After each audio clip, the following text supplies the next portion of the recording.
It's time, girlfriend. What's your favorite scary movie? I like that movie. It was scary. Merry Meet Witches, it's me, Gory B Ghostface, and today we're going to be talking about what we love about Scream 6 with my very special guest. Welcome. Hi. What's up? What is up?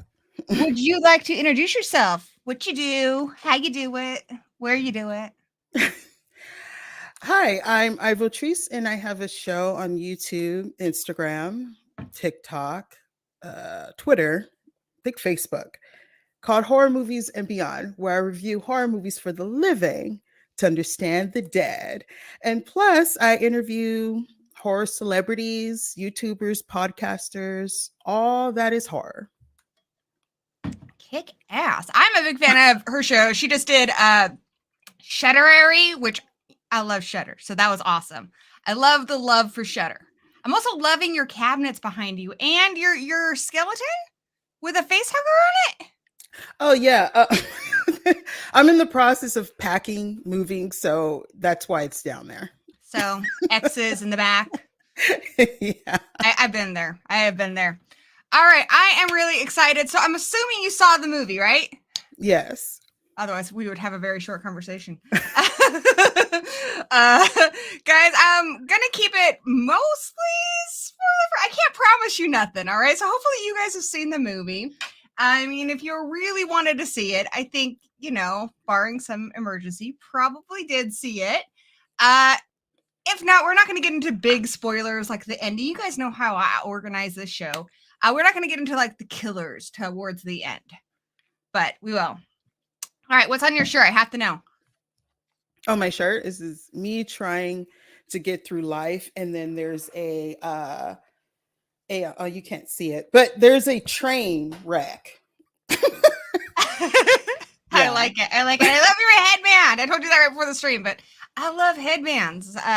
Headbands are pretty much the best. Sometimes when I watch a horror movie, that's the only thing I can compliment. But sometimes someone's got a kick-ass headband. I'm like, you know what? I'm going to give it half a star for the headband. I mean, Scooby-Doo, classic show. Why? Because there was a talking dog? No, because the kick-ass headbands. That's why. Thank you. Yeah. You know what's up. Okay, so did you when did you see? Did you see opening night? No. I saw it a couple of days on that Saturday. So yeah, I saw it that Saturday. Very cool. We saw it the day before. They actually came out with an early release where we live, and there wasn't a whole lot of people there, which was cool. But they've had this in like 3D, 4D, where the chairs shake and everything. They spray you with water. Wow. They spray you with water and there's blood. I think they do like a smell-o-vision. I don't know. They make it smell like Doc Martens or something. What? Like, what I are you don't know. smelling? The blood? I don't know. I know for like when they're stabbing and stuff, they make the chairs shake and they make the chairs move when you're on the subway train. Okay. Kind of like Oh, you're on the that's subway, cool. and they flash the lights, so it's like you're on the subway. Oh, They'll blow wow. air on you. You know, if Okay, it's I need to go to outside. those. I've never I think been that would be to fun. Like 4D. kind of I can't do the 3D anymore. oh, how come? My eyes, they Mm, actually hurt. I have to take them off. So ugh. that sucks. So yeah, Yeah, my I can't son's do it not a big fan anymore. of it either. He says it hurts his eyes too.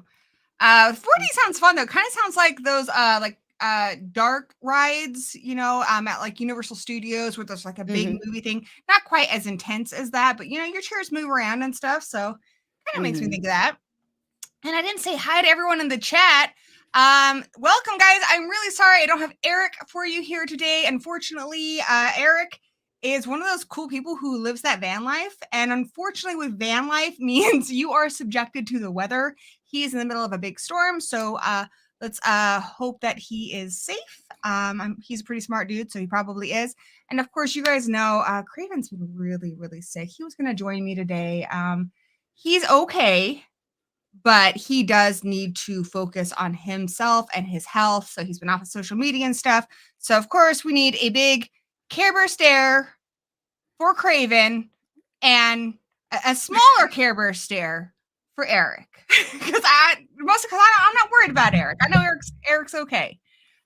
So yeah, you know how to do the Care Bear stare, right?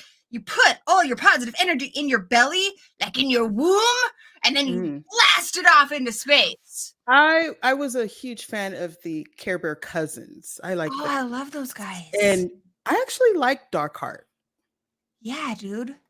I like the Yeah. Kara I cousins. They remember had when the Care like Bear a movie came penguin, out. some cool stuff. Remember that movie with the kid in the book? That was kind of creepy.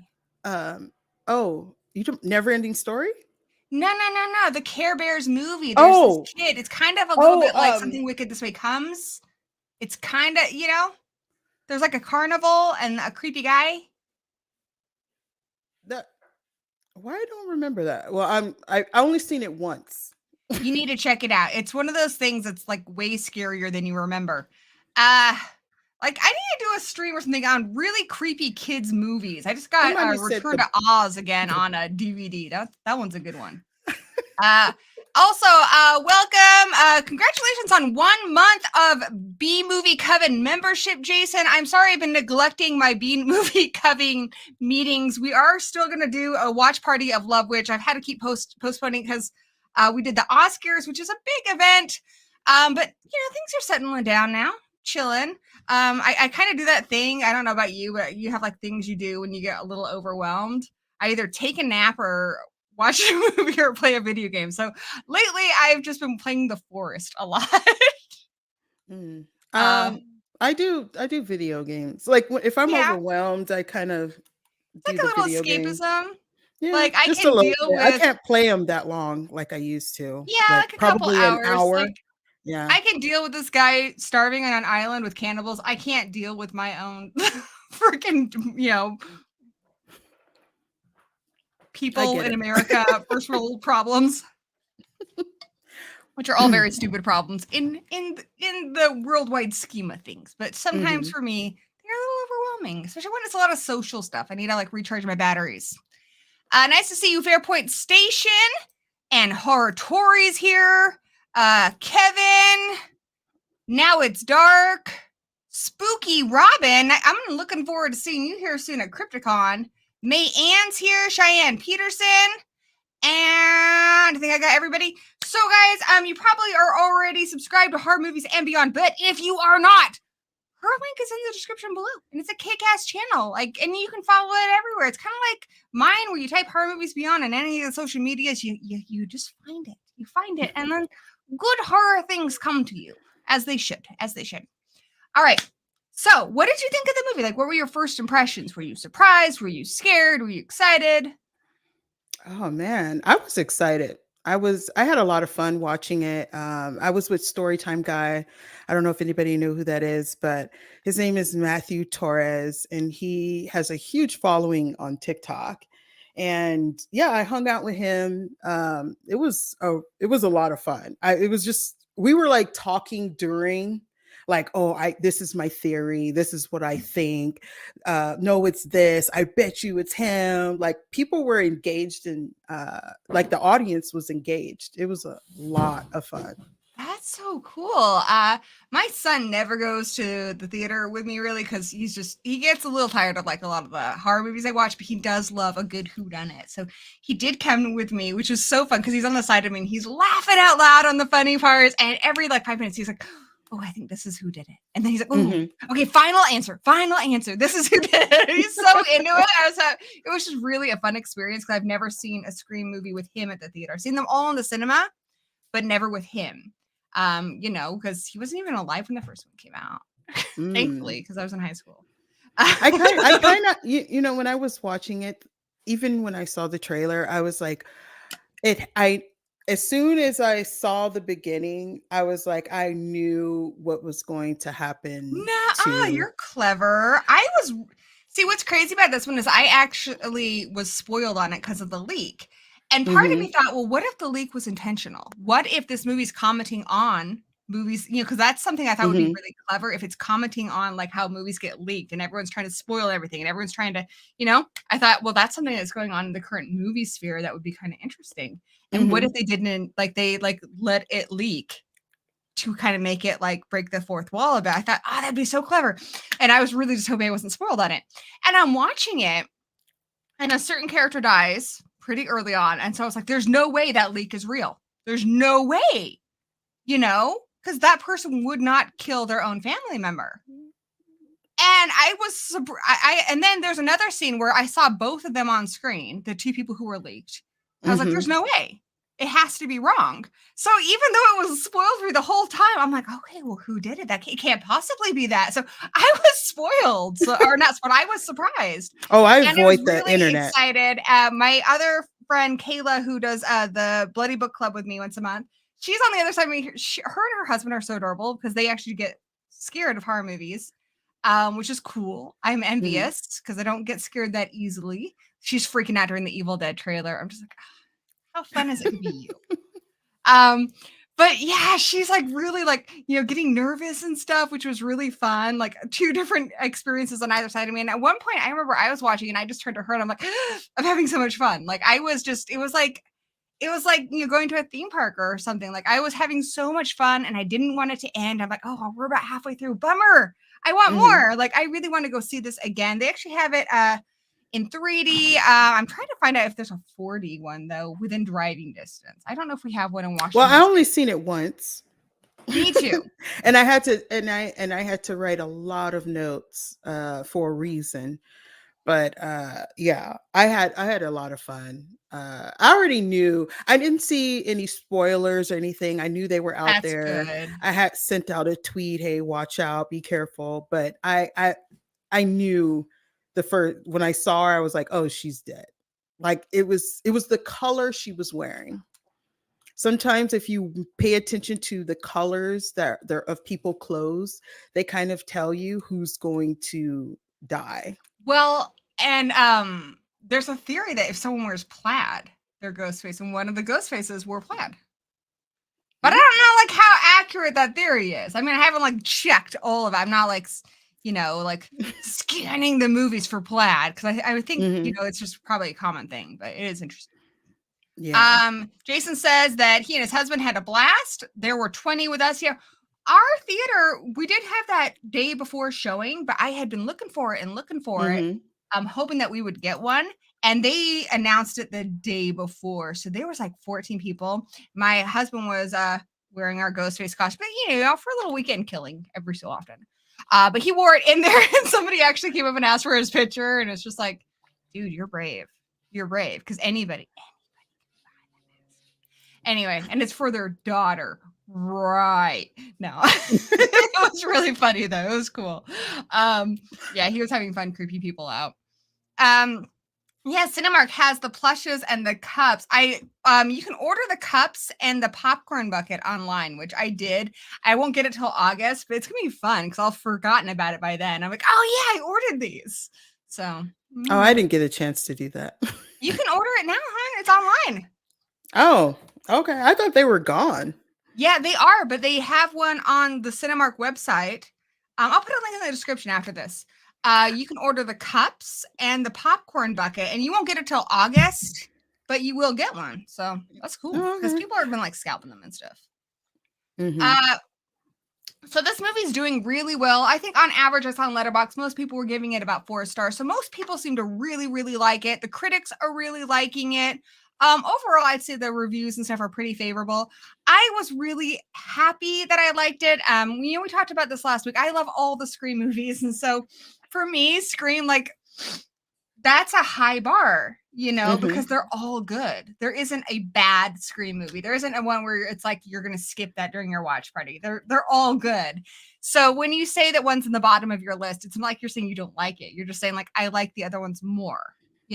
Mhm. You have to have one in the bottom of your list. That's how rankings work. But for me, Scream 5, I was like, okay, I feel like it's not necessarily for me so much. I mean, I was a teenager in 1996, freshman in high school. So, like, that was for me. That was directed at my audience. I was a teenager. Mhm. I was the target demographic. And this one, obviously, I'm not. I'm like Sydney's age. So it's not, it's like, it's a fun. It doesn't have to be for me. Mhm. And I felt like a lot of it was a little like, fan servicing stuff, and I liked it, but it didn't quite mesh as well with some of the other stuff for me as I would have liked it to. And the hype was so big. People were like, "Oh, it's the as good as the original." I'm like, "It's good." I don't know if I'd say it's as good as the original. Like, it's good. But yeah, Which one was good as the original? This Scream one? 5, the Scream last 5. one. You know what? If you've never seen, I noticed about Scream 5, if you've never seen 1 through 4, you'll be okay. You don't really necessarily have to watch 1 through 4 You don't need to, yeah. unless you really want to know who Sydney, Gal, or Yeah, because Dewey is. it's Then not you their have to story. go from, you could just watch the first one. You Like, really could. you It's a really, good. and I think that's on purpose. I I think think so that's on too. purpose. They're Yeah, trying to make it as their own, like almost a remake a in a recall. sense. I think so. Yeah, I think Like that's it, yeah. entirely true. Hey, Katie, popping the popcorns here. But I've seen Um, them all once, except for 5. I saw that a couple of times. But 1 through 4 are only seen once at the theater, every one of them.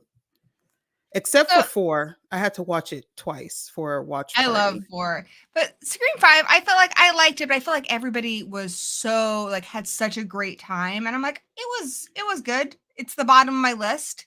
I just kind of felt like everyone was having this great Scream party, and I was the lame person and hanging by the wall, like not having fun. I love your cat. Hello, Oh. cat. Your cat's very spooky and Halloween. Oh, that's Clovis. Oh, hello. Oh my goodness, like sleepwalkers. Yes. You get the bad guy, Clovis. Get the bad guy. I love sleepwalkers. Yes, that's Clovis. Bad Clovis. Clovis, what are you doing? But one of my issues with Scream 5, I felt like they were really hanging on to like the nostalgia and stuff. And it was fun, but I Mhm. wasn't invested in the new characters. I liked Tara. I didn't want anything bad to happen to Tara. And I think it's because she had so much vulnerability and she survived. Mhm. And so I was like, I was rooting for her. But the rest of the Mhm. characters, I was not that invested in. I wasn't super sad or worried for them. I just, I feel like I was super invested in everybody by the end of Scream, the original. And Mhm. Scream 2005, didn't care. What I thought was really fun about this one is they developed the characters so much more. So like I was like rooting for that core 4. I'm like, you guys got this. Like I was so much more invested in them. Mhm. I I knew one of them was going to go. I felt like, okay, this is about time. They're trying to have a new generation. It's definitely time for Gail, Sydney, or Dewey to skedaddle. But I didn't know how they were going to skedaddle, but I knew Dewey was going to either get shot or stabbed because that usually what happens in all of them. But I didn't expect what I saw. I that That was heartbreaking. I cried. I When actually, Dewey died in 5. yeah, I cried. I was a mess. It I was was a hard, total and I mess read because he was my favorite. he's the heart of the franchise. It's And Dewey. that's why he had to go. That's exactly Because why, because they had to yeah. stab us right in the heart. Like, that's how you Hmm. do it. They all represent, I think, something to us, but Dewey is the heart.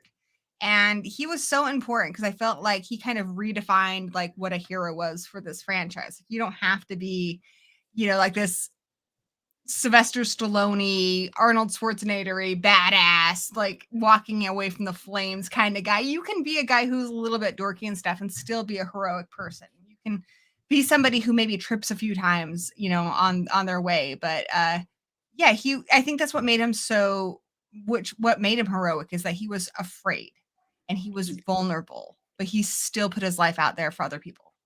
Hmm. So yeah, but I kind of wish it was Sydney. Sydney, I like I've said this before. I Sydney don't or Gail. I feel like if you kill Sydney, because so many times the final girl in these movies, how many times have they killed Laurie Strode, dies, and I feel like it's telling people who've survived a tragic encounter or violence that that's your story, that your story is a tragedy. And if you kill that person off, you're saying that there is no happy ending. And Sydney was the first one where it's like, no, you can change your genre. Just because something horrible happened to you, just because a horror movie thing happened to you, doesn't mean that that has to be your ending. You can change your genre. You can have the happy ending. You can find love, whatever. And I think we need Sydney to survive because, that's something that she's representing that nobody else is as far as final girls go. Hmm, I have my own thoughts about that. Sure, I just think 1 through 4 was Sydney. That was it. That was Mhm. her legacy. She fought, she fought, she fought. And I think when they brought in Tara and Sam, I think that was a new beginning of something different. And I think for her to survive that, I think, but almost dying or whatever. But I think once they picked off Dewey, I think that was a sign that none of them are safe. The other two may go. And it was kind of transitioning to another era of Ghostface, because in 5, Ghostface was more brutal, um, more evil. It was in very up close. The other ones you'll see them stab and fall down or whatever, but this one, when he stabbed you, or she, depends on which one it was, in the film, it was very personal because the camera was dead on. It was very slow. You see them struggle and then you just see it go in. I mean, it was just no holds barred, no emotion, no sympathy, no empathy, no nothing. Whatever they had, it was gone. So, I 100% agree with that. I don't think that you need to kill Sydney though to pass that torch, so to speak. I think that she can have a happy ending and the story can still move on to somebody new. I want her to survive. I don't want her in the movies anymore. That's not what I'm saying.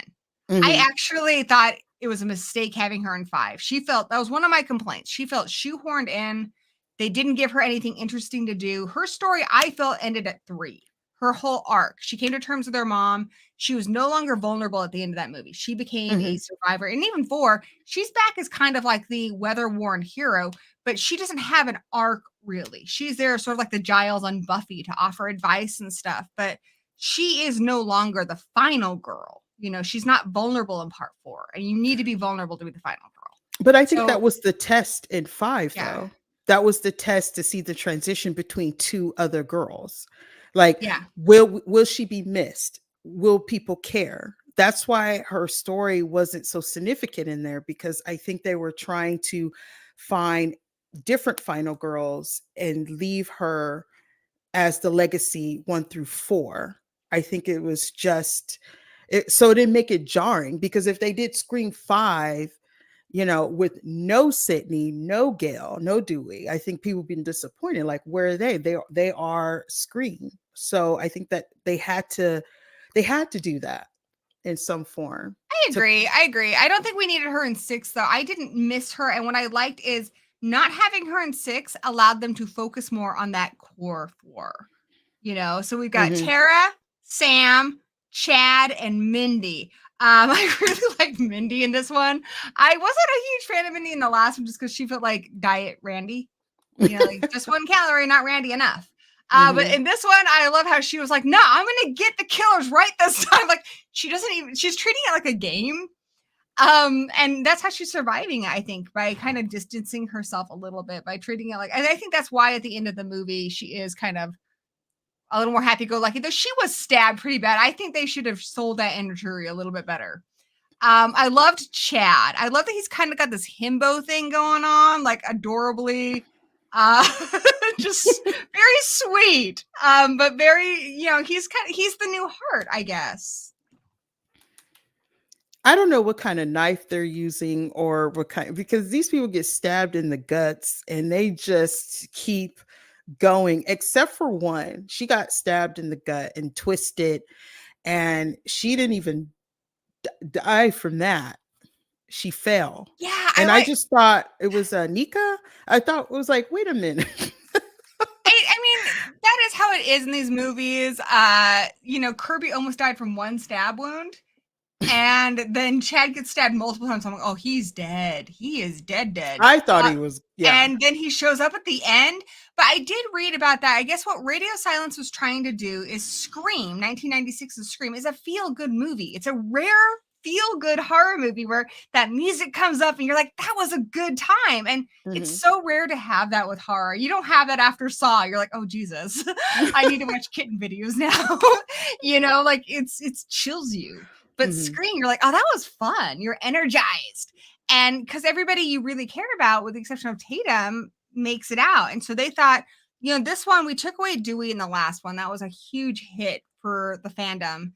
This one, we're going to end on a feel-good note. And they're going to get to keep a lot of the characters that they like. And everyone's going to leave having had a good time.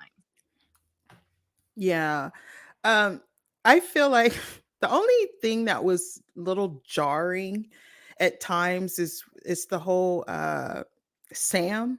Like, I just feel like it's showing us that she has the potential to be a killer, but but then no. But I think the parts where Tara was like looking at her funny, like, what are you doing? Why are you looking at that ghost face costume like that? Like, she keeps catching her doing things that it doesn't seem right. There's a part towards the end there that I didn't quite get it, because she stabbed that guy so many times, and I thought Tara was looking at her like, dude, she's dead, or she's dead. No. Then she gets to find they're like, we'll let you live. I'm like, oh, honey, he's not gonna live from that. Then they stab him again. Radio Silence's Scream, stabs take on a whole new meaning. It's kind of you're basically a zombie. You have to be stabbed a certain way, or it is not gonna stick. I do like how most of them is just not one stab. They just really took it. I mean, even the opening scene with poor Samara, I knew she was gone. I saw her in that yellow dress. I was like, she dead. Let's talk about the opening. I thought the opening was really fun. One, I love Samara Weaving. I think she's one of the coolest new Scream queens we have. She's been in so many great horror movies. I like that she gets to actually, I think she's from New Zealand. She's always playing an American. So I was happy that she gets to be herself. And it was interesting. I guess they tried it a couple different ways. They tried it with the ghost face voice, and they're like, no, this guy needs to use his actual voice, And so it's kind of almost like it could be a romantic comedy or something. And then you're just like, oh, honey, why are you going into that alley? No, don't do that. She was doing all the things you shouldn't do. Exactly. And I thought it was really good because, that he reveals himself and you're like, oh, this is different. Yeah. Right? And I love that. It's like they're starting what they think is going to be Scream 6. And then this other guy's like, oh, no. We're not doing that shit. We're not doing the you're angry about the movies thing. Fuck the movies. Fuck you. We have something better going on. We're taking over this thing. So I thought that was really interesting. But at first I thought it was going to be like a Cult of Ghost Face thing. Like there's going to be like multiple chapters or something. And this guy was kind of, going for it before it was time, I guess. But well, I thought that was cool. What I think at that opening scene, it was showing that there were a cult. There were two people going out doing terrible things, but the ghost face that was waiting for him in the house had to stop that because it was going to mess up their plan. So yeah, so they I think figured it it would out. be, you know how like in Saw, Mhm, Jigsaw has multiple fledglings, mhm, followers all over the country. mhm. They don't even all know each other, but they all follow Jigsaw.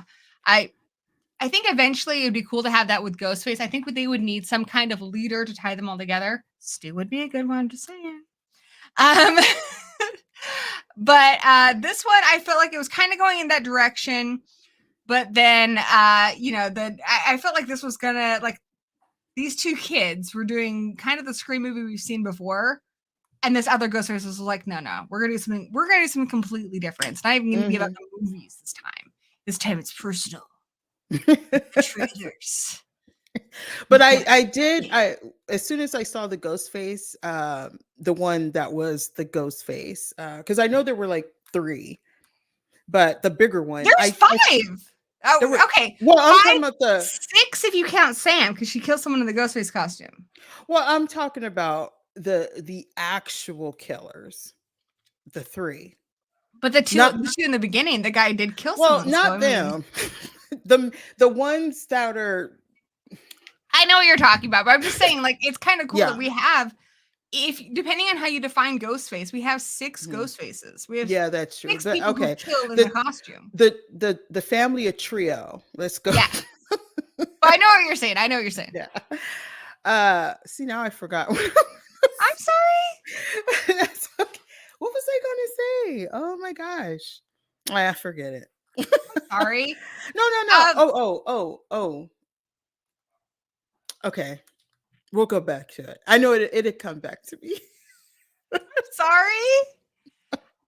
So I thought the opening was really fun. It is a while before we kind of get to see the core four again, but I thought I was so invested in what was going on. I'm curious to see how it plays on a rewatch, but I was so Mhm. invested in what was going on. And honestly, a lot of people have said like, what you need to be a Scream movie. You can't have a Scream movie without Sydney. I feel like this movie showed that you can. You can't That have a was the whole Scream movie point. without Yeah. A, commentary in horror movies, and B, Ghostface. That's what I think. Those are Mhm. the two things you need for a Scream movie. And Roger L. Jackson is Ghostface. Like, I think he is irreplaceable, but you can have a Scream movie without Sydney. This movie showed that. This movie did very well. But I Um, did appreciate that they mentioned her. yeah, they need That to was mention nice. They her. didn't They need have to to show do that. respect to her because she's the best final girl of all time, if you ask me. Definitely they need to show respect and acknowledge her. But yeah, we're gonna hang out with Roger L. Jackson a little bit at the beginning of this movie, and I thought that was cool. I liked that opening a lot. Then we get reintroduced to the core four, and I really like how they did it. So Tara to me is the most like Sydney. I feel like Sydney was always somebody who she admitted she didn't like horror movies in the first one, and her life is a horror movie. She's like, why can't my life be a Meg Ryan movie? And so her whole journey is about I'm going to have a Meg Ryan movie life. I'm Yeah. not going to let this become my life. I am not going to be this person. I don't want to be this person who is in a horror movie. And Mhm. I feel like she finally got what she wanted. And that's why I'm happy for her. But Tara is like that too. Tara is like, you know what? Fuck it. I don't care that I was in a horror movie situation. I want to go to college. I want to have fun. I want to make stupid choices. That is my right, as a young person to do that. And her friends are like, no, no, no, no, no. No, we live a horror movie life. We are Mhm. always potentially in danger. You need to be smarter than that. You don't get to be stupid. You don't get to be young and stupid. And I thought that Mm. was really cool how they're looking out for her. And like I got where she was coming from because I think that is kind of your rite of passage as a young person. You're going to make dumb decisions. But Mhm. I also like that she has this family looking out for her, you know? Mhm. And I honestly, she's really lucky too because she would have been in a bad situation. um another thing that I liked is that Sam was trying to face her issues and try to talk about them, and then she talked too much to her therapist that was like, I need to call the police. Like this is not So did normal. you notice some stuff about the therapist? Okay, one, it's the guy from Ready or Not, which I thought was cool because Radio Mhm. Silence likes him. But there's a reason why he was like, oh, fuck no. If you look at his background, he's got horror movie stuff. He's watching Invasion of the Body Snatchers, for starters. He's got horror movie memorabilia. There's a Ghostface doll. So he's familiar with these movies. The moment she says Ghostface, he's like, I am not going to be killed in your fucking world, in your horror movie. I'm not going to be a casualty of, somebody coming for you, which is the smart decision, though. Obviously, that person still gets killed. But I thought that was kind of cool, And I liked how I like it was compare and contrast. They were very contrast. Like one was like, okay, I'm gonna get help, I'm gonna talk to somebody, but Tara was like, I am a teenager, I'm trying to go to college, I'm trying to put that past me, but it was still bothering her, and she was even trying to make stupid choices by going up the stairs with that guy, and everybody's coming to her rescue. It's like, I get it. But there was some things that I paid attention with Sam, where she kept saying mostly throughout from that point on. She kept saying everything is happening because of me, all this is happening. If I'm not here, then this will stop. And I feel like that is going to be the next chapter, where the two girls are going to have to either face a situation or face each other, to where they're going to have to make a decision, like it's time to go, or move on to something else. Yeah. That's something Sydney needs to say a lot too. Like, what am I supposed to do? Crawl under a rock? But she came to the realization that wherever she was, people got killed. And that's why she goes into hiding in part 3, because she doesn't want to put anybody else in danger. And so it makes me wonder, like, would Sam do that? And it seems like she's considering that at one point in this movie. And then Tara's like, no, I want you in my life. I like that the core of this movie is two sisters, because too often in films, I feel like it's a romantic relationship. And we've seen that so many times. And I like that we have sisters, estranged sisters. They don't have a perfect cookie cutter family life, but they're working, and then they also have their chosen family, which is this core of 4. I really like that. Yeah, I feel like Sam is going to be the next Ghostface.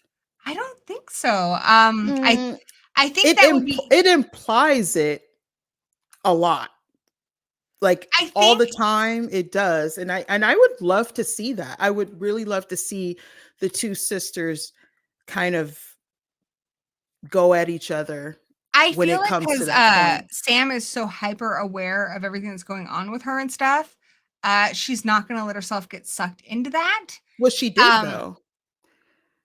She likes it, but she also recognizes that she does. She wouldn't kill somebody innocent. She's never killed anybody innocent. But isn't that usually what a serial killer is? They're aware of what they're doing, but they love the control. I think it's absolutely a possibility, and I've heard that before, and I do think it's a possibility. I do want to see sister against sister, which I think they are building up to. However, I feel like Tara is the one who's more likely to become Ghostface, because it's one of those things, like, when they say you don't want to become your parents. The people who acknowledge it, and they acknowledge, I am like my mother, I am like my father, they're less likely to repeat those mistakes. The people who ignore it and just like, no, I don't want to deal with it, they're more likely to follow in those same traps. Tara's way of dealing right now is, I don't want to talk about it. She's going to go to therapy at the end of this, but she's really not dealing with shit. I think it's more likely and more interesting if Tara becomes Ghostface and Sam has to deal with her, because that's really the only person she cares about. The core 4, they're mostly around Tara, but Sam, the only person she cares about is Tara. So I think that would be a lot harder, because like it's kind of like, I guess like Buffy at the end of season 5, like I almost feel like she'd rather let the world burn than anything happen to Tara. But I think that would be the most obvious situation, because Tara is important. She traveled to New York for her, to be close to her. But if it was switched, it was like, could Sam, become this, knowing that it may be Tara who has to make the decision to stop Sam? And I think And that's the huge decision um that would have to face, because even at the end, I mean, at the end of five, I mean, five, six, she did recognize, like, because when her sister was like, "Are you okay?" She was like, "No, no, no, I'm not okay." And she finally admit that. But I think, I mean, Sam was too willing, felt connected. I mean, she's the one with the voice in her head, and seeing her dad and all this stuff. And that's something we're definitely going to see in Scream 5, because they've talked about the dad and the mom so much. The mom Mhm, was originally going to be in Scream 5, and that scene just didn't happen. Obviously, she's going to be in 7. She has to mhm, be. The dad will be too. And I think the dad is somebody they're going to try to make look like Ghostface. They're going to make Tara look like Ghostface. They're going to make Sam look like Ghostface.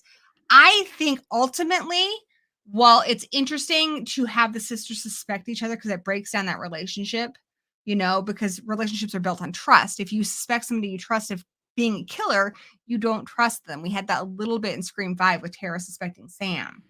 mhm, So, and even Sam suspecting Tara. I think their trust is going to get broken down because they suspect each other, and they're really going to try to make us suspect one of them. Ultimately, though, I don't think it's going to be either girl. I think it will be a mistake to make Sam the killer, because she's dealing with mental health issues, and it's been kind of a thing in horror where if you have a mental health issue, you're the killer. It's a little simplistic. And I don't know if that's the message that we should continue on going in the future in horror, like just because you have issues that you're a serial killer. well, But I that's the also one. think Sam and Tara are too obvious. So I think they're going to make them very, very sus, so to speak. Mhm. But ultimately, it's going to be more interesting and a better movie. And what I think they're going to go with is it's not Sam and Tara.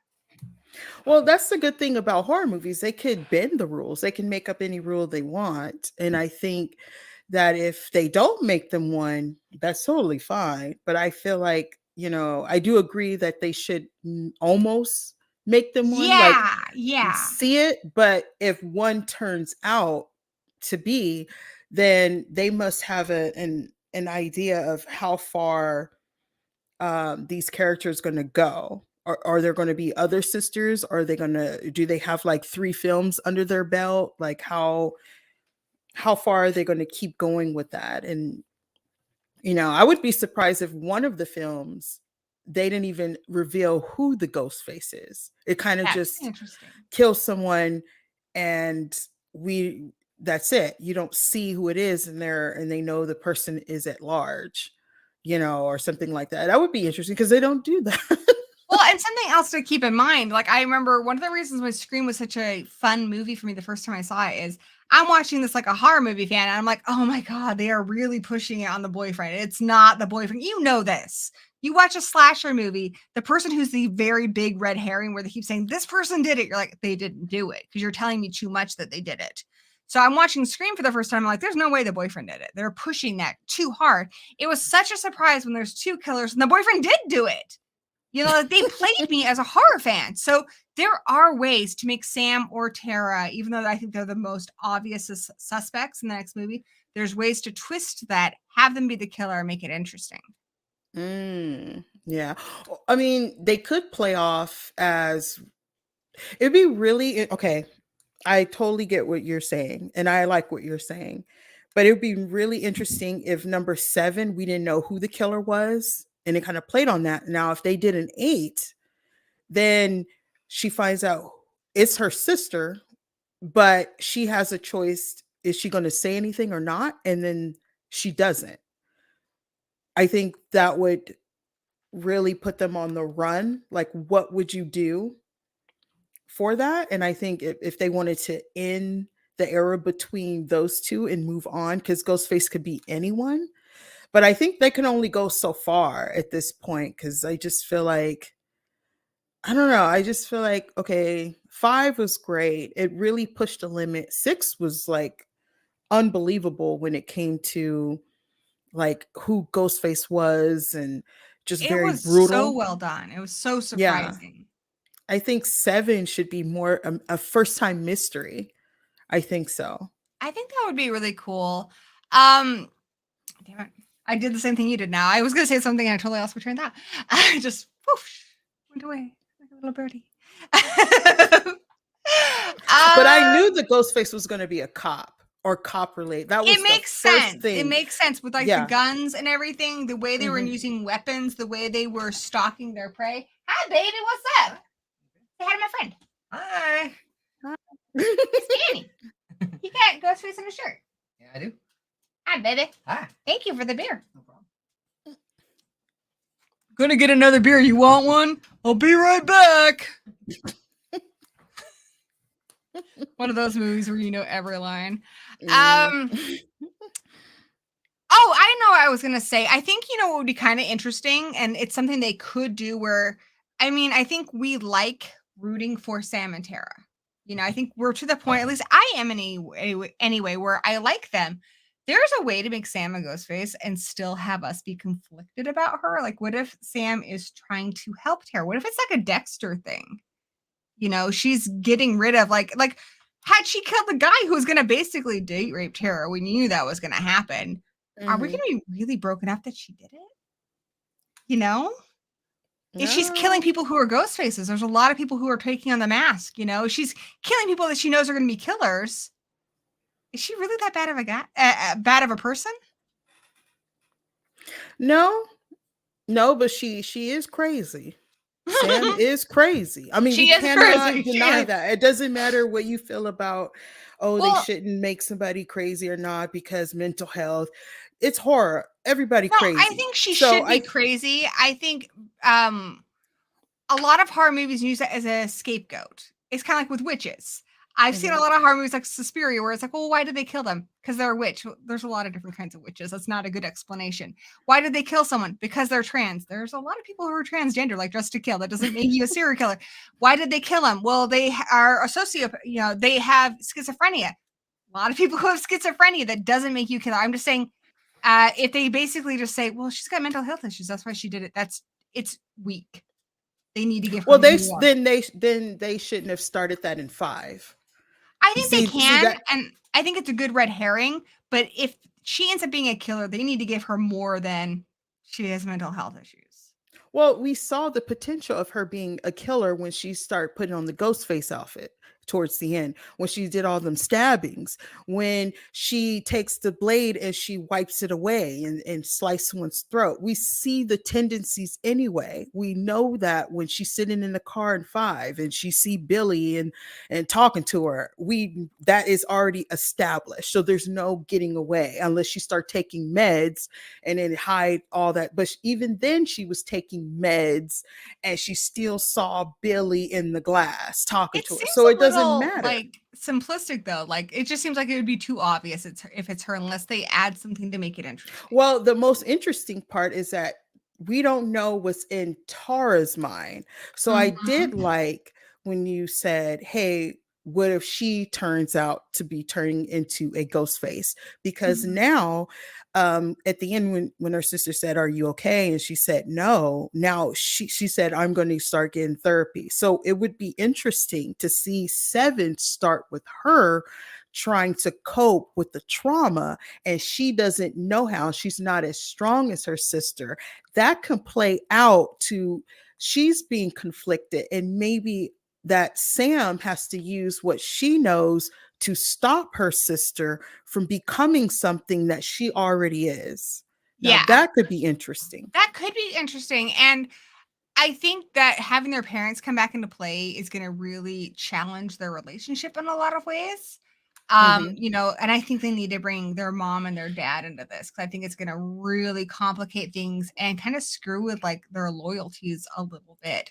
And I also feel like, I mean, I don't know how familiar you are with Buffy, but I feel like you have an opportunity for that, because the only person Sam gives a shit about is Tara. And at the end of season 5 of Buffy, Buffy's in a situation where she's told that she can save the world by sacrificing her sister. And she's like, you know what? If that's how I have to save the world, then fuck it. I don't want to save the world. Let the world burn. I'm not killing my baby sister, And then she realizes she can kill herself to save the world. She's like, I'd rather do that. I'm not going to kill my sister. It's just one line I'm not crossing. What if Tara becomes a ghost face and Sam's faced with that? And she's like, you know what? I'd rather be a ghost face too than hurt my little sister. Like it can be so interesting and complicated. Or she feels like because of her being who she is, it's the only way to stop Tara from becoming her. Ghostface So is just she Ghostface. so she may have to take herself out. But Possibly, yeah. but it could be a situation where we might get a couple of movies out of there and she has to take her sister out and herself to stop. But by that time, we would have introduced new characters to continue on as Ghostface. So maybe look out for 7, who's the new one who survives, and maybe 8, who's the new one and who They doing it. I survives. mean, it might be like So a trilogy thing. yeah. But yeah, like Jamie, I kind of agree with like Dreamy saying. I'd be mad if they make the Billy delusion a catalyst for her being a killer. Just because she's Billy's blood doesn't mean she has to be a killer. I really hate that idea. You know, that's kind of how I feel. Like I feel like just because she's related to a killer and she has these delusions doesn't mean she's automatically an evil person. I like that they're keeping it interesting and conflicted, and I hope that they keep doing that with the next film. You know, they make it complicated. It's not just cut and dry. Like, well, you're related to Billy, obviously you're a killer. But I do want to get back to kind of like what we love about Scream 6. So obviously the production value and the lighting, cinematography, all that is amazing in this movie. I thought 5 did a great job with that too. But Mhm. this is like next level stuff. We're seeing things in this movie we've never seen. Like, I love how they show Jason Takes Manhattan on the TV at one point. And they have a subway scene, but they also show like bodegas. They show high-rise apartment buildings. You're seeing New York. You know, Mhm. like I think it's cool. It feels like New York. I Mhm. mean, from somebody from the Pacific West who's never been to New York, but it I've looks never like been New there York to either. me. Yeah. Yeah, They did a good job with that. it felt different and new, and I loved the lighting and the cinematography. There's an energy to this movie. There was never a part where I felt bored. Mhm. Never a part where I was looking at my watch. It was just like, you know, one scene to the next was Mhm. really, really good. And they Yeah, found new ways of keeping us in suspense, like that ladder scene. They're going from one apartment to the other, and it's, you know, that's like nail biting. that was. I thought when the girl got stabbed in the stomach, I thought when she was crawling across there, I thought her guts were just gonna spill out. Oh, I just and that because the the subway way too. what the All those subway. ghost faces, all those people in costume, and see, and you get that because you put yourself in that position. And she obviously is hyper aware that somebody in a Ghostface costume is coming for her. But Mhm. you don't want to be that person who freaks out just because some college frat boy stood too close to you. And you're like, oh my Mhm. God, you're Ghostface. And it's just some stupid college boy. You don't want to do that. You don't want to overreact. We have our social norms. You know, we don't want to be acting like we're crazy. But then she is justified in doing that if she did. Because there is someone trying to kill her. And so it's the line between her not wanting to unnecessarily make a scene or call somebody out who's just standing there doing their minding their own business and being prepared for possibly being attacked. Mhm. Yeah, that the subway scene, just them on there was so tense. I mean, you were looking. I mean, I was looking, trying to figure out maybe it's that one. No, it wouldn't. But then again, I was thinking it has to be the one where Mindy is on. Like I Yeah. felt that because as soon as they were trying to get on there, she got pulled apart. I was like, okay, She's like, you see this your way, you're Ghostface. this is it.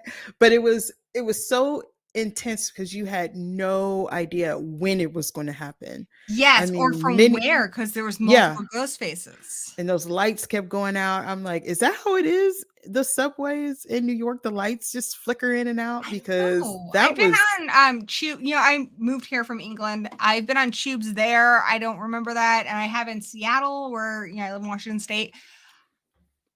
I don't know. But I also have never been to New York. So I don't know. I also yeah. don't think I've ever paid attention to that. But I love how they incorporate that to everyone wearing a costume because if it was just random ghost face on there wearing It being costume, I Halloween. would have got off. I would have been like, Well, I'm yeah, off at and the they next also stop. say Yeah. a lot more people are wearing Ghostface costumes, and there is a statistic that in real life, Hmm. Ghostface is the most popular Halloween costume, right? Because it's just so easy to find one and throw one on. Hmm. Um, So yeah, she doesn't want to overreact, but she also is like justifiably stressed out that somebody could kill her. And I also love the Easter eggs of all the extra costumes. There's some deep cuts in there. There's Ready or Not, there's Babadook, Mm-hmm. Jason, Pinhead. Oh, there's so many. Really, really, really fun. I love that because it just shows that they're familiar with the genre, and that Mm-hmm. they love horror too. The scene also brought back Jason Takes Manhattan, which I know it has its problems, guys, but I still love it. I live for that part where Jason kicks the boombox. Fuck this shit, I'm out. I love that shit.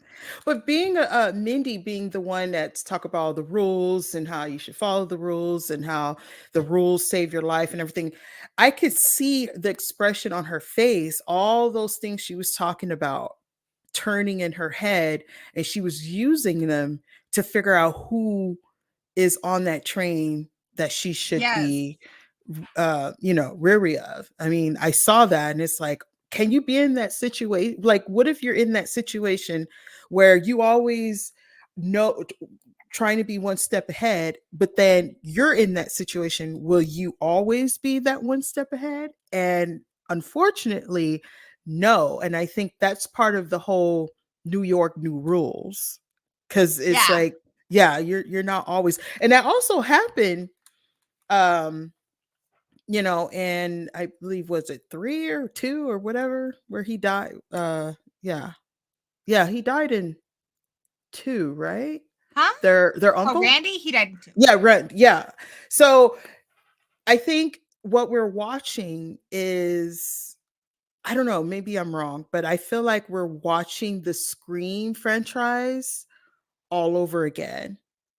Because the first one would be Scream 5, Scream 6 is Scream 2. It's starting to follow that pattern, but twisted a little bit. I think they're mixing it up though too, because like in Scream One, hardly anybody died. In this one, hardly anybody died. Though it does have the biggest body count, but nobody of our main cast died. Nobody that we care about died. Jason does say that the lights do flicker like that on a regular basis, so that's Oh, good they to do? know. Well, that's Apparently they scary. do. One thing I think that's important about Mindy and Randy and Kirby and characters like that, because I think a lot of us, who love horror, we watch these movies and we're like, oh, well, I would survive a horror movie because I know all this stuff. Of course I would survive. And I think these characters show us that you can watch a billion freaking horror movies. You can know all the rules. And you know what? We make stupid mistakes when we're stressed out. There are unpredictable circumstances that throw you off, that just because you've seen a lot of horror movies, or you're street smart or what have you, whatever your justifications for when you're watching a horror movie, why you think you're smarter than the characters, Mhm. uh, I think it's a reminder that you could just as easily be in this situation and get stabbed. Yeah, you're right. That's frightening. It That is is. frightening. But I do know not to go down any alleys, or Yes, I mean, there's certain things you just wouldn't do. there are some that are obvious, but then I can see myself like Mindy on that subway, and I wouldn't want to freak out and be like, okay, everybody who's dressed like Ghostface, go over there, because it's like, oh, you sound like a crazy, crazy person right now. You sound insane. You don't want to do that. And you don't want to be like super weird around every single person dressed in costume. On the other hand, you should be, you know, uh, aware of where these people are and how close they are to you. And then the lights are going out too and stuff. So it's like, eh, I think they did a good job of it. Did you have Mhm. a favorite kill or stunt in the movie? Oh man, there was a lot of them. Actually, I think I wrote it down because there were so many different ones. I would have to say, okay, I had to remember. It was Anika, the one that got stabbed in the stomach and twisted, and she had to go Anika. across. She was the one on the ladder. Oh, that's Mindy's girlfriend. Poor thing. I thought I'm So telling you, yeah, I she thought, got stabbed. She goes on the ladder and then they shake her off, right? Which, yeah. by the way, if you do watch it in 4D, I guess your seat shakes a whole bunch. Like you're Mm. on that ladder and they blow the wind on you and stuff. I kind of really want to see this. I think having, where are you at in the country? Me? Yeah, Oh, Long Beach. Cali, right? Or that's Yeah. Florida.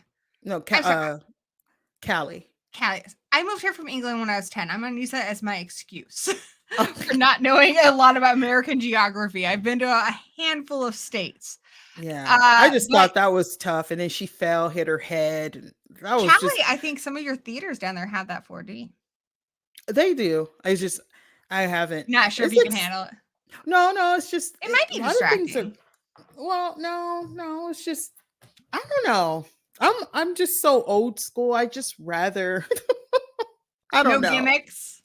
Yeah, I get that. Part of me I love William Castle movies, and I always am just like, a lot of times I feel like when people ask if you want to go back in time, I'm just like, as a woman, right now is pretty good for me. And a witch, right now is pretty good for me.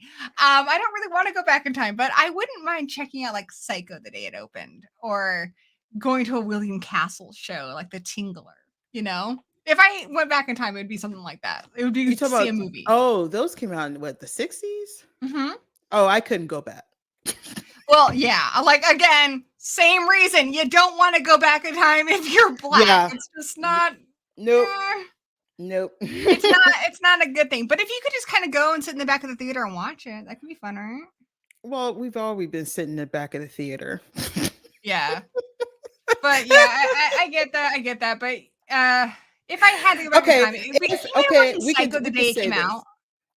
If nothing ever happened, if we didn't have any issues in America about anybody looking like anything, doing anything, the first movie that I would love to see at that time, based on the experience, will probably be The Exorcist. That would be cool, because people were like supposedly like fainting and Yeah. I want. Oh, it's my live stream to go to a movie where they hand me a barf bag when I walk in. That would be so cool. They've done that for so many films, and I've never been handed a barf bag. That one and The Omen, Yeah. and Rosemary's Baby, because my mom, she used to tell me stories like when she saw, like, one of them, she used to go see Jaws. When she saw My Jaws, mom saw Jaws too. she said no one went to the beach. Like, if they went to the beach, no one got in the water in real life. That's crazy. My mom saw Jaws when she was a teenager, and like they gave her like a necklace charm, and like it was a whole big deal. Like it's like so crazy. I would love to see that. Yeah, and when like our generation's cool too. Like, I mean, I saw, it's crazy now, but like I remember when I was a teenager, my mom was telling me about like Halloween. I'm like, oh, it's like, and now it's like, yeah, I saw Scream opening day, and it's like, I guess that's an old movie now. I don't know. Well, I was 16 when I saw Scream. Me too. The first one. 16. And that's when people out there, they didn't check for IDs to see rated R films. You just I live in a very small town.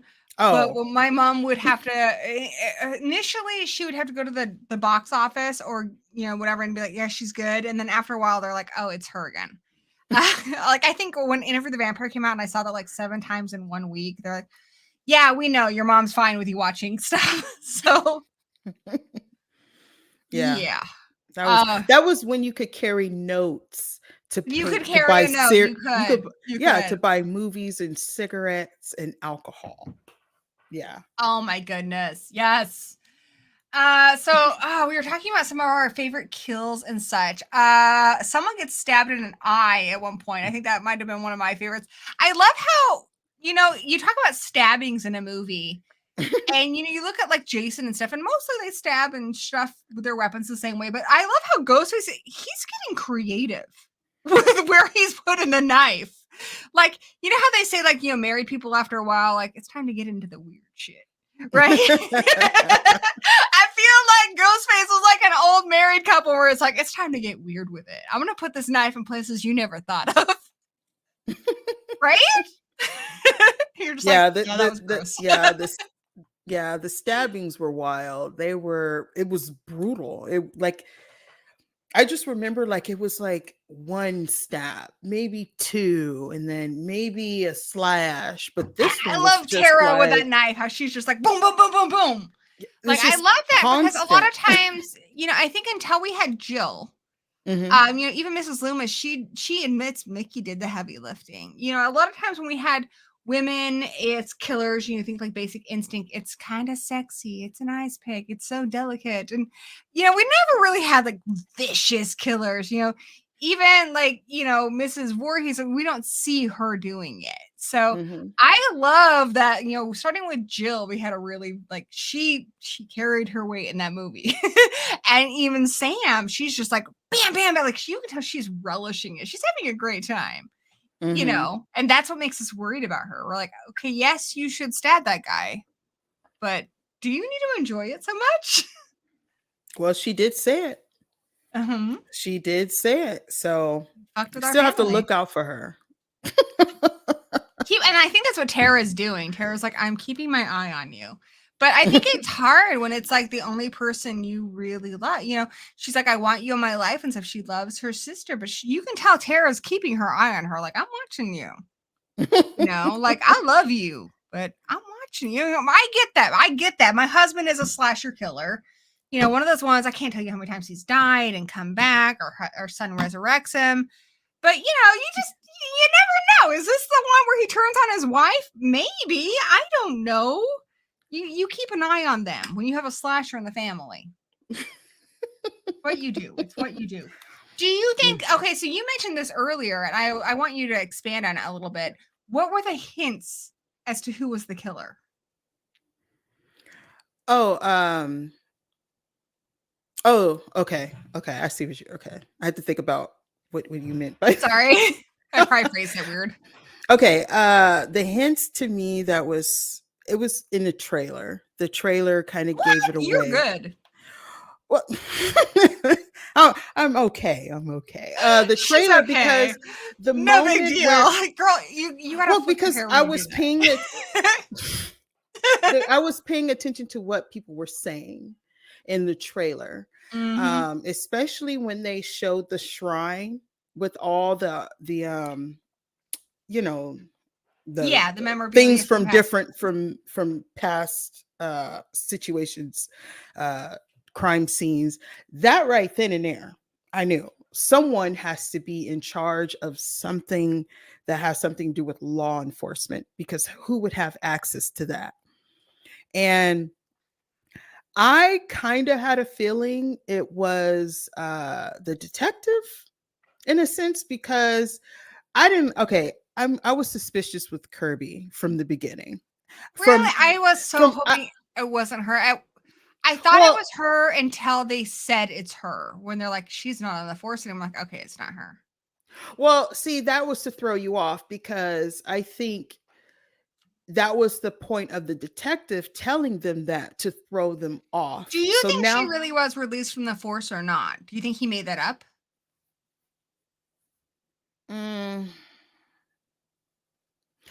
She didn't answer the question when they were saying that to her. So I think he was telling the truth.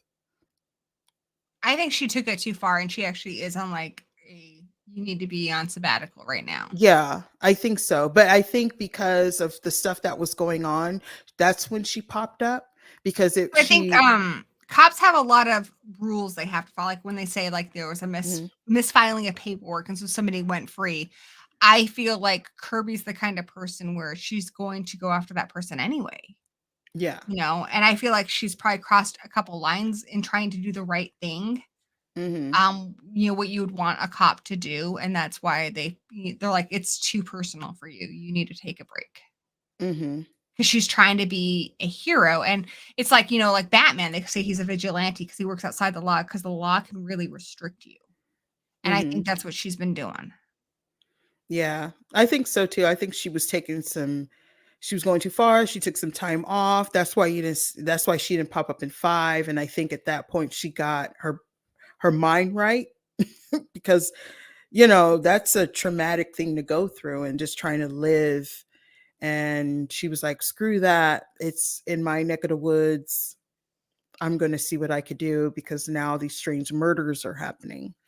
Oh, by the way, it's really nice to see my Chunky Jordy here. I never did announce this, but welcome to the B Movie Coven. So nice. Chunky Jordy is over in the UK, which they're 8 hours ahead of us. So it's always nice when they pop in here. It's a nice little treat. Well, hello.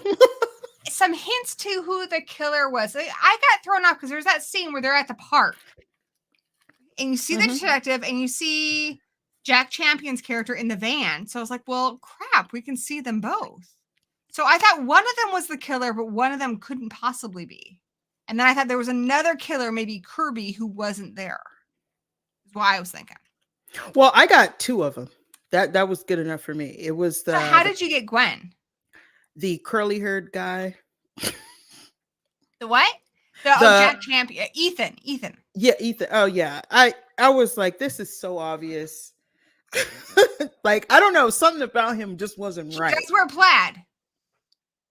I didn't even look at that. I just said, nope.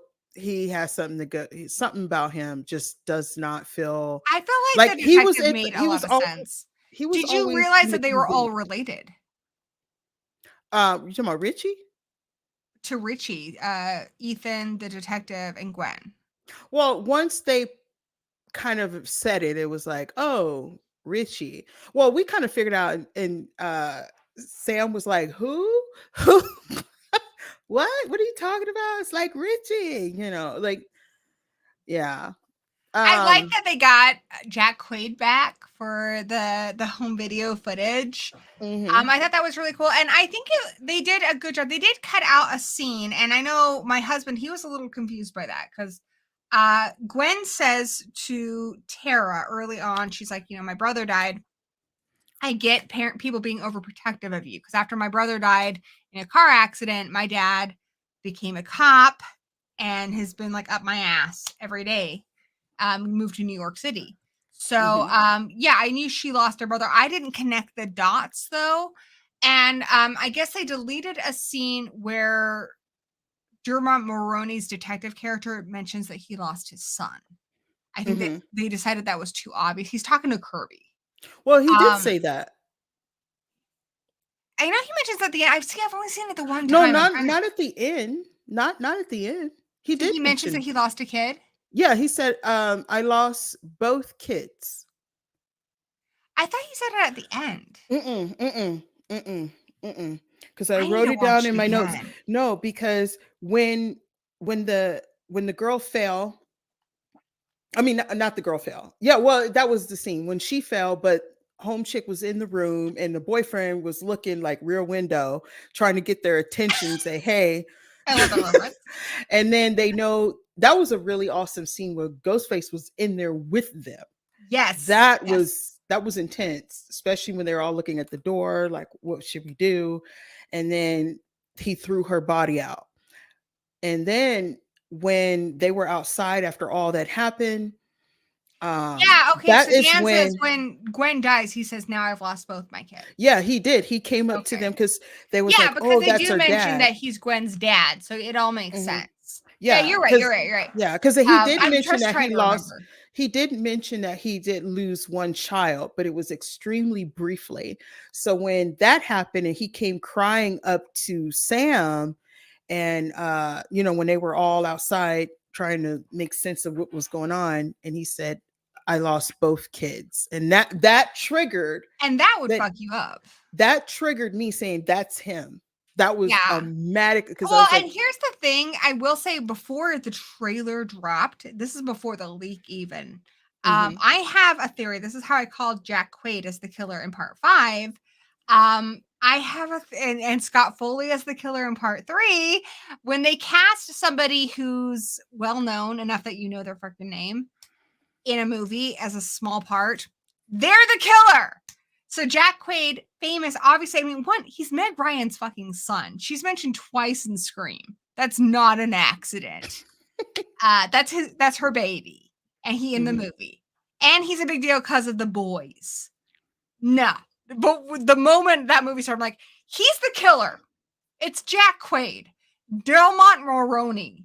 Like, I don't know a lot of people's names outside of horror. I know his name. He's a big deal. The moment he was cast, I'm like, yeah, he's the killer.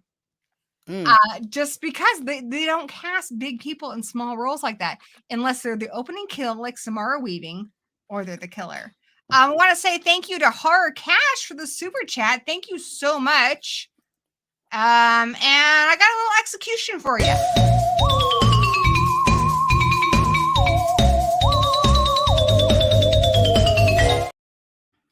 way of saying thank you. That was so cute. I know, right? Executions are adorable. So yeah, him being a big name made me definitely think he was the killer. I wasn't completely sold on Ethan just because they kept pointing fingers at him. And I should have guessed, but Gwen was such a surprise. But when he was on the trade, that right there, I was like, nah, that's him. Or he's involved in some form. Because it was like the way, I don't know, it was something about that trained look and just him. I was like, but see, I think those are the best killers when you can watch it again and you're like, oh shit, there was hints. I should have figured that out. You know, when you realize, I think it's worse when you watch a movie and you're like, that's bullshit.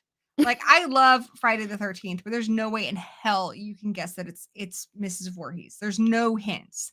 They briefly mention that the place was shut down, but and they mention what happened to Jason, but they never talk about his mom or anything. It's kind of bullshit. As a whodunit, it's bullshit. As a slasher, it's lovely. But as a whodunit, it's not great.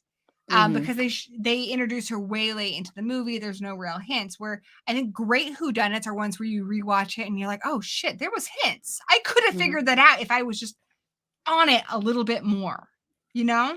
And this movie did that. Like, it surprised me, but it didn't cheat, you know? And I think that's brilliant. Yeah. You're right. What else? How do you feel about the soundtrack and the music? It was good. It was fun. That Demi Lovato song. I mean, I'll be honest. Everything after 2000 is kind of like I don't know who sang it. I'm like, well, that's cool. Like, it sounds good. Like the mom I didn't know who room, I don't know who they are, but it was like, oh, this sounds good. Yeah, I like it, but I recognize Red Right Hand because I'm 90s. And you too, right? Because we were both 16 when that movie came out. But I thought it was pretty good. I like that because I think one of the things we need to accept, especially when you don't like a movie, like the world does not revolve around us as individuals. And this movie and part 5, they're targeted towards Gen Z. It's their movie, and we're not uninvited to the party. We're still part of it. You know, that's where they have Sydney and Gail and stuff. We get to be included, which I think is really cool. More so than like, I guess our parents, the boomer generation did in 90s teen horror. We get to be included, but it is their movie. So I think it's okay that we are not super savvy on all the music and stuff. It should be their music. Younger people music. Though my son doesn't know either because my son listens to what I listen to. So I was, to tell you the truth, I was 100% ready for Gail to go. That entire Did you think she would die? In her apartment, I was clapping. I was ready. I was tired. See, I thought she should have died in 5 because I thought Dewey had more story left, especially because he was like this cop who all he wanted to do was be a cop. And then he ends up alone in his trailer and he had so much left to do. I thought we had more story with him. Whereas Gail, I kind of feel like that's one of my only complaints with Scream 6 is I feel like we took a big step back because she went from being this person who's a total opportunist. At the end of 5, she's like, you know what? Fuck those guys. I'm not going to give them any publicity. I'm going to write a book about Dewey. She doesn't do that. She writes a book about them. In this movie, she's back to being Gail from part 2. And so it's just like, didn't you learn anything from this whole fucking franchise? Like, I feel like we took a massive step back. And it makes me really sad. I think that's the point because I think 5 is 1, 6 is 2, the 7 is going to be 3. I think it's I get that, but I just want her to grow as a character. I kind of was hoping that she would eventually become the kind of person like Dewey was, where she would become a heroic character, where she'd put herself on the line for other people. And see, that's I don't know if we're ever going to see that. The beginning. Dewey was always that way. She was always for the story. Which means they have to bring, I mean, it's good they brought Kirby back for this, because Kirby was that person, that Dewey person who put her life on the line for other people. And they're going to give her that money she wants for Scream 7, Neve Campbell. They have to bring her back. they're gonna bring her back. I think they envision this as a trilogy. I think she was going to die in this one. You think so? Yeah, I think it was. I think what they were going to do was kill Hey, Dewey. baby, what's Next is Sydney, up? or and next is Gail, or both. But I mean, things had to I'm not change gonna once kill she everybody was off. not. Why do you want everyone to die? No, I'm ready for the older generation to go. They're old, decrepit. We need Why? new Honey, stories. grow I'm their age. tired of Grow the their same age. thing. And Because I'm they're the gonna one, kill and us off for new YouTubers. I am completely 90s kid. Don't kill And my I mama. love and I support everything, but I'm tired. Just like Halloween with Lori, I'm tired. It's like the characters, there's nothing else you can do with the Why do they have to character. die? Well, because they're in a horror movie. Why can't Sydney just have a happy ending? She did. She moved on, and that was 6. She You did. live in a dark They world. You live mentioned in that. a dark world. I don't like it. I don't live in a dark world. I You live do. in You want Sydney to die. Sydney, Gail, and Dewey. They already done You slashed want them up all to Dewey. die. Well, Dewey's dead. Well, Why not Dewey's keep dead. going? Okay, I will give you Gail, but you can't kill Sydney. Yeah, she's done. I feel like we need. But if she went, she should go like with Ghostface. Like, it's kind of like, okay, I know I say this a lot because you know I love Buffy, but like Buffy, like I like that they didn't kill her off at the end. She's kind of this like legend now. There are other Slayers, you know, but I don't think we need to kill them off to invite new heroes. no, that's You know? not what I'm saying. I'm saying, okay, they spent their whole life fighting this, fighting that. I'm just saying, if this was a drama or suspense, it'd be different. But this is. What if? I guess I'd be fine with her dying of like something not related to Ghostface. I don't want Ghostface to ultimately catch up with her. Like if she died of cancer, But that's car accident, that's fine. Nah. I still stick with it's not that dying to introduce new people. That's not the point that I'm trying to say. I'm saying you spent your whole life fighting this entity, So whatever you're they are. saying at some point you're going to let your guard down and it's going to catch you. Yes. That makes sense. I'm not saying, she'd be a victim. I'm not saying that you to can introduce only new be people on guard for so long. And even or you then get tired and you take a break. I get because that. I get I that. feel like, okay, when I just feel like some things are just like, it's just So for you, you're saying like that she gets to finally rest because she's never going to get a life where she gets to relax. Well, that too. And also it just gets tiring fighting. And then she's always in a situation where she's vulnerable anyway. It's like she fights, she runs, she kicks and screams, she shoots, and then all of a sudden she has this.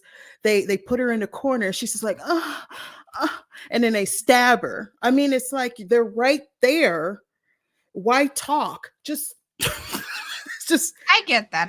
That's the frustrating and she's got part. kids now too, so I think there's potential there. But it's now, if something happens to her kids could come in later. I mean, or whatever, or be detectives, or be, trying to figure out what happened to their mom. I'm just saying, if you're fighting an entity for so much of your life, at what point are you going to fail? Because in real, and I just felt like if you're, again, I keep saying Buffy, but Spike says that at one point it just takes one mistake, one day where you're not completely on your game. But I'm not saying she should go down just so simple, like a stab, and it's like, oh no, but a fight, because we watch Dewey fight. He gets stabbed, shot, beaten up through all of them for somebody else. And it just felt like he never let his guard down. He was always right there to do what he had to do. It's just Ghostface was one step ahead because they knew who he was. And I'm saying there seemed to be always one step ahead of her, but she's always like falling on the ground or just this weakling at the point of where they have her. And it's like, just get rid of her if that's the point, because why fight and you're a weakling at the point of no return, and then all of a sudden you have He-Man strength. I just feel like, just do it already if that is the point. Completely understand what you're saying. However, I still don't want her to die, just because Scream as a franchise has always tried to do what other franchises aren't doing. And every franchise, like, Wes Craven says he regrets he killed off Nancy. And they kill off Laurie how many fucking times now? I feel like that's just kind of what happens in these franchises. And I feel like Scream needs to be the one that does it differently and shows that she can survive and she can find her happy ending, and she can just be left alone, because now the focus is on Sam and Tara, and they don't care about that her makes anymore. sense. When oh my God, when Tara was getting in the car and Gail was talking about, well, Sydney is having the best time of her life or whatever, then do it that way. Don't bring her in, have her fight the whole movie, and then she's down on the ground and see, then I agree all with of a that. sudden I think she they need jumps to stop up bringing her in these movies. and stab. I mean, let her just go, because at a certain point in time, they keep bringing her into every fucking movie and she lives. That's stupid. See, that is the point I'm trying to say. So I get what you're saying. If she comes back in 7, it's time to go. Okay, so she shouldn't come back in 7. No. I agree with that. We're on the same page. You mean? That's what I'm trying to, like, same page. Yeah, because if she comes back, it feels like, okay, then what is she going to do different? She's not a superhero. She's not an X-Man. That is the point. I get you. I want her to have a happy ending, go into the sunset, and be off Ghostface's radar. And she did.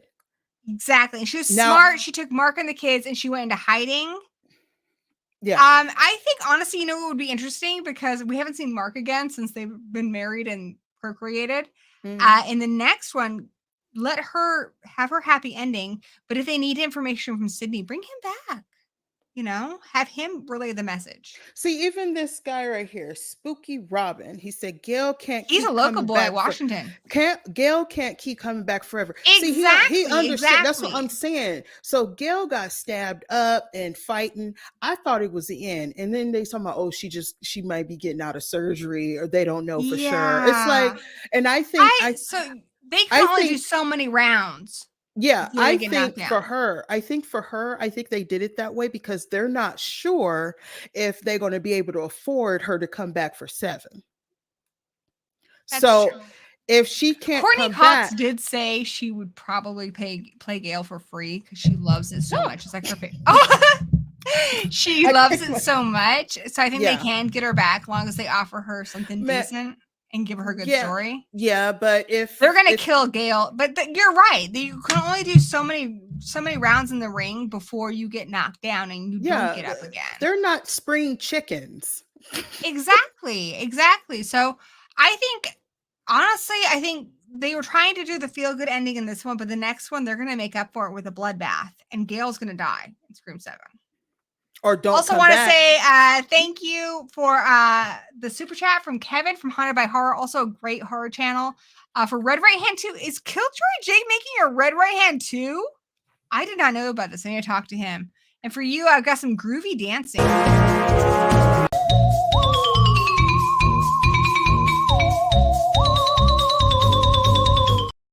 You see those moves? Huh? I can do the same moves. That's what I break down in the club. My son's like so not embarrassed. My son's embarrassed of me every day. Actually, he's really sweet. I remember my son, not to be the annoying person who talks about their kid too much, but I remember when he was in grade school, I went and had lunch with him and I gave him like a hug and he's like, Mom!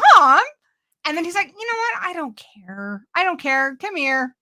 And since then he will tell his buddies that he's a mama's boy and stuff. So, he's probably full on his way to becoming a Norman Bates. He's a good kid though. Yeah. Good kid. All right. I love my kid. You're just like, we get it. Well, my kids are fur balls. Clovis and those are good too. I had a brief break from Scream 6. I got to hear about her babies. What are your fur babies? Clovis, I love that named her you after named it after Sleepwalker. Sleepwalkers, right? Yeah. You're the coolest. And You're my it, hero. there's a funny story with that one, but that I'm not gonna say. Do you Well, ever do that? actually, Get the I bad guy. actually, Get the bad guy. well, I met the guy. I met the cop in real life when I went to go because my friend Clarice Burke, she not Clarice, Car Carlise. Oh my god. Carlise Burke, she was in the new Child's Play, at the movie. The Yeah. remake. She played the black woman that was the neighbor and in the car that got killed. Oh, with the So, head and the gift wrap. yeah. Yeah. So when Okay. she had all her friends, and the guy who played the cop with Clovis was sitting at the table, and I couldn't figure it out until he showed me his IMDb, and I was like, I named my cat Clovis. So I love that guy. I love that guy. So him, and then my other cat is named Ripley. Very cool. My husband's coworker, he works at like kind of a nerd store where they sell memorabilia and stuff, like comics, toys, Funkos, that kind of thing. His coworker is a dog named Ripley. Oh, It's really well, weird. She's sleeping with the boss. I love She's taking her outside Ripley. to poop. Yeah. I Weird. love Ripley from Aliens, and Aliens is my favorite movie. So I was like, Ripley. My So. dog Brocky. My two dogs are brothers from the same litter. Brocky's named after Dave Brocky from Gwar, the band. Brewster is named after one of my favorite horror movies, Fright Night. You're so cool, Brewster. Yeah. I say that to him all the time. That's why I showed you. It's so cute when we name our pets after horror The movies. cat is my son's. His name's Kirby, like the Nintendo character, but I like to think of it like Scream 4. And I have a jumping spider, and her name is Renfield because she eats bugs. Oh. I'm getting my first tarantula this summer. Nah, I'm good. No, I'm getting a Grandma's pulchra, the Brazilian black. They're like the black labs of tarantulas. You're gonna be on here and you're gonna be like, that is the sweetest, most docile little baby. So furry and black. You're gonna come around. I used to be afraid of spiders too. But when you witness them, you observe them and you see how sweet they are. Girl. No, well, I've seen them up close. It's just I hate though. I mean, I guess it depends on what it is for you. I hate when they drop down from the ceiling. Hate that.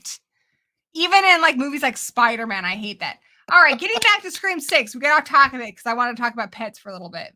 Renfield, I kind of like Dracula. I'm a big fan of Dracula. I love the old Universal movies. Your cat is named after Kirby Reed. That's cool. Our cat is an orange cat. Because orange and black cats are the best cats to get. I'm very partial to orange cats, but if I had another cat, I would get a black one. So then I have orange and black like Halloween. Well, mine, Ripley, is tuxedo black and white. Very nice. My brother has a tuxedo cat. It's like mostly white with some black on it. She has a very condescending look. Like she. And then our neighbor cats, they're both orange tabbies too. And it's so cool because if I sit on the porch for my coffee, they both come over and visit with me.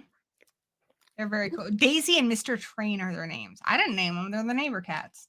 Anyway, I love them. So this has been super fun.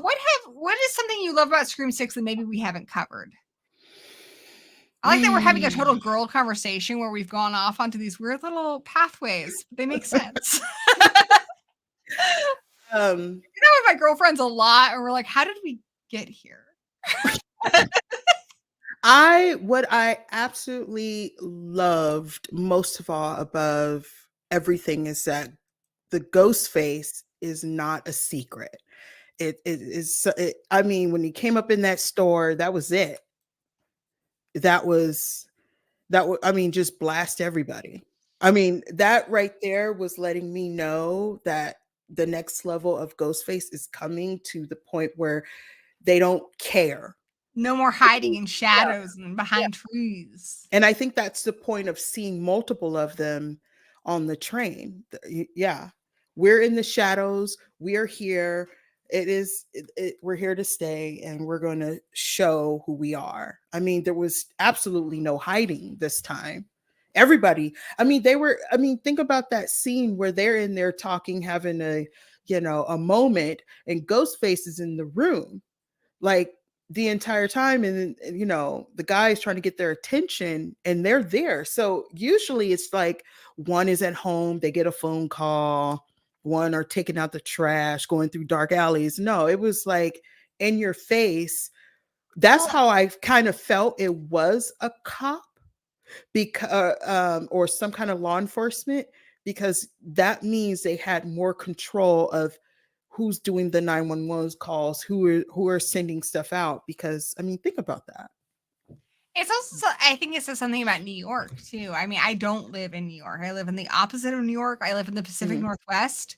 We're more afraid of bears than serial killers, but it's just, we're more afraid of deer than serial killers. I live in the mountains, but I do think with, damn it, I totally lost my train of thought. Damn it. The serial killers and bears. Yes. Totally lost my train of thought there. You probably was going to say that because it's New York, they're able to get New away York. with. Okay. Thank you. So what I was gonna say is, in New York, people complain that somebody could get killed on a subway train or in the middle of the street, and nobody would do anything. That they can see like a homeless person freezing to death in the street, nobody would do anything. I don't know if that's true. I've never lived in New York. I'm not speaking to anything about New York. But I do know that when I was younger and I took a self-defense course, they said, never scream rape. Nobody will come. People get scared. Scream fire. Everybody will come because they don't want their house to get on fire. Because, people, it's kind of like in Halloween, Laurie Strode goes to her neighbor's house and nobody answers the door. It's because they're scared. They're not willing to put you ahead of their own safety. But fire, that affects other people. And I think what was cool about New York is that you could have a killing on a subway train in front of all these people and nobody noticed. Kind of like what you said, kind of hearkening back to the, Scream 1, Scream 2, Scream 2, we have Maureen's character, Jada Pinkett's character, killed in front of all those people and nobody does anything because they think it's a stunt, right? Yeah. So I think that's really scary. I mean, it's one thing to die in the middle of nowhere, like in the woods alone, and that's scary. But there's something else about being surrounded by people and to die and have nobody help you. I think that's really scary. That is scary. I've watched I don't know if was it Law and Order SVU, and some of those are actual based on actual things, and you would see things on the subway and people would be looking but won't do anything to help save these people.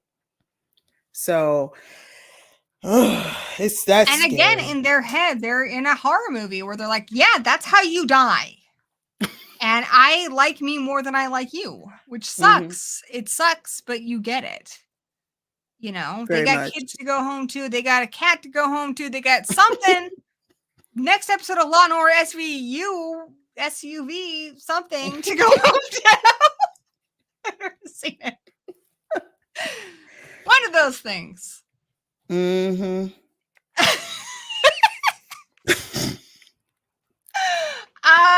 York is scary, and I never even been there. Have you been there? No. I want to go. I want to go too. I think it would be really cool. Okay, I will say one disappointment I had is all the marketing showed Scream the musical. Or not Scream, Stab the musical. That would have been cool. Yeah. They also talked about the Mackenzie murders a lot, and I thought originally Samara Weaving's character was going to be related to Liv, also the neighbors of Casey Becker from part 1. That never came up. So. I think certain things should just be left out. And I agree with my husband, Danny Nightmare. Ghostface didn't kick a boombox. That would have been cool. Because that's my favorite. Seriously, I die laughing every time Jason kicks that fucking boombox. And part 8, I don't care that movie's got problems. That's a baller move. That's awesome. That's a string for another day where we talk about Why I Love Jason part 8. It's good times. Like he's just great. He's great. All right. Guys, now is the time of the stream where you get in your last minute questions for me or my guest about the movie, about anything you want. We will do a little Q&A at the end if you have questions for us to A. Otherwise, we'll end it. Anyway, while we wrap it up here, so thoughts on the finale and the killer reveal. Were you happy with it? Well, I kind of knew. Well, yeah. Was there any part of it that surprised you? No. Not no. There's nothing. I mean, it kind of doubled back to like Richie and the family.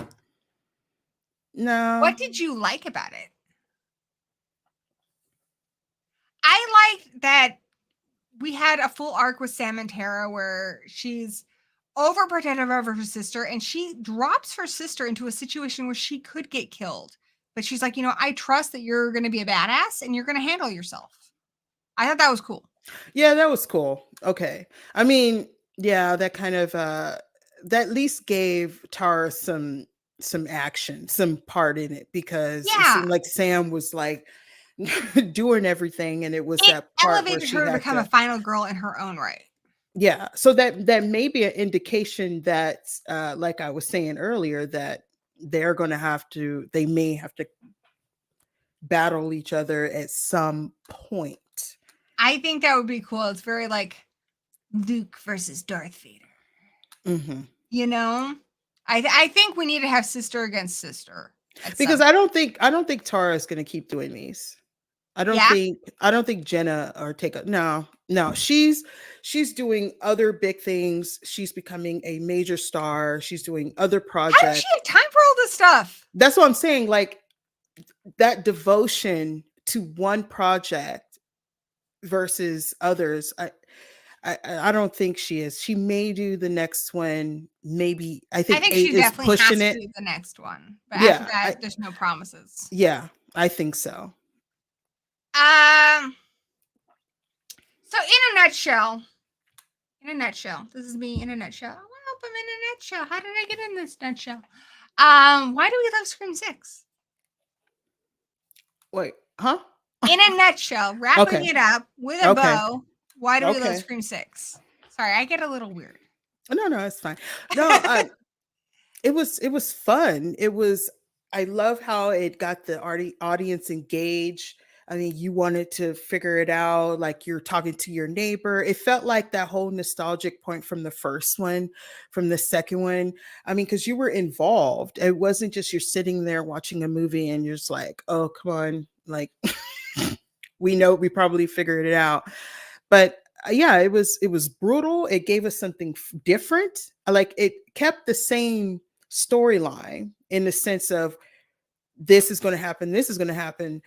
But I think it upped the game on the brutality of the strength. I mean, I knew it was a grown man for most of it because it was taller, it was bigger, it was, gutsier. It was like grabbing shotguns and it was bolder. Definitely had some tactical training, which was why I thought it had to be.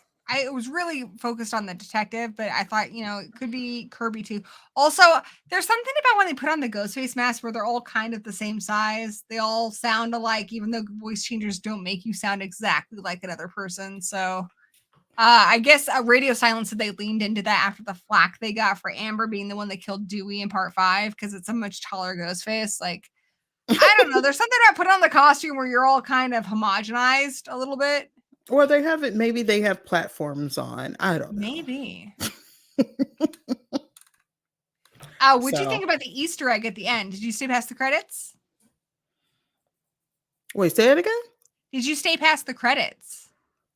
I thought no. There's a little one with Mindy basically commenting on Easter eggs after the credits. No. I stayed until the last, and then me and him left, so we didn't finish it. We were the only ones left. Pretty cute. I thought it was pretty cute. All in all, For me, you know, you gotta view them as I view like the first three as Sydney's story. It's very much her arc. Four Mhm. is kind of like a bridge between that original trilogy and this new one we're getting into, where it's like, okay, we're looking beyond Sydney now and other people. And then 5 and 6 are this new group of kids. And for me, it was a huge step up from part 5. It really focused on them and not so much on the nostalgia bait or Easter eggs. Like, it really focused on giving these new characters life. It was surprising. It was fun. It was action packed. It looked gorgeous. Uh, this was a lot of fun. This was like a great trip to like a fun haunted house, where not the kind where you're like, oh God, I peed in there. And you leave in humiliation, but the kind where you're like, that was fun. I got so scared of that one part and I jumped and oh my gosh, did you see that coming? I didn't see that coming. You know, where you're with your friends afterwards and you guys were all talking about how much fun it was. That's what this Mhm. movie was for me. I can Mhm. understand why it's not that for other people, and that's absolutely okay. But I think even if you didn't like it, you have to admit that this was a very well made film. Well, I want to ask you something. Yep. Do you think Radio Silence or Matt Tyler should keep going with them, because they have their own unique style and we see that? So should they keep going with 7, 8? Because the moment they stop, we will know, because they have their own unique way of how they film. I feel like how Wes and Kevin were kind of the parents of Sydney and her group. And Mhm. it was right that when they could no longer continue on, either one of them continue on, that group's story ended. As long as Sam and Tara are the main characters, Radio Silence needs to be involved because those are their characters. If somebody else takes on the franchise, they need to create their own group. So that's why I think 7 may be the last I think so too. for them, if because I don't think they want to just become the I don't think they want to be labeled as just Scream. I think they're working on other I projects. agree with She's that. busy. I just feel like it's something to boost their career, but I think our next film needs to conclude this arc dealing with Sam and Tara and their parents. There's a lot going on there, and this film needs to really deal with that. And mhm, if it needs to take 2 movies, it needs to take 2 movies. But before we can move on, we need to deal with their issues with their parents. mhm. And we need to have these sisters deal with their shit. Once we've completed their arc, then they can come back as legacy characters, just like Kirby and anybody else has. But somebody else needs to be the main focus of the film. That's Yep. my thoughts. Mhm. I Hey, agree. welcome. Cheers to Fears. What's up? But yeah, I thought this movie was really fun. We didn't get any questions in the chat, so that's fine. You had a question, so thank you very much. What are you working on over on your channel? Oh, I wasn't prepared to talk about myself. Well, let's see. Well, since I'm in the process of moving, and I Where are you decided moving to, to? Cali or yeah, it's just next door, kind of. um, I kind of want to take a break and like revamp some stuff, but I'm working on a new thing called the Dead Report Live. what's that? So so it's like a pop culture live, like the Tonight Show for horror. I've Very always cool. thought that was interesting. So it's going to be kind of like what you're doing, but a little interesting, I guess. I like it. I like it. Oh, we have a question. Robin says, I agree. What do you think will be the rules? Who, if Mindy dies? See, I thought that with Kirby back, we didn't need Mindy. And then I realized something here because in this last movie, we had a scene between Mindy and Kirby. Hi, baby cat. Um, Oh, in this movie, we had a scene between Gail and Kirby, and they talked about what they liked and stuff. But beyond that, Kirby didn't really talk about movies. And I think the way I understand it is she loved movies before, and then something horrible happened to her, and she said, I wanted to become the thing that monsters were afraid of.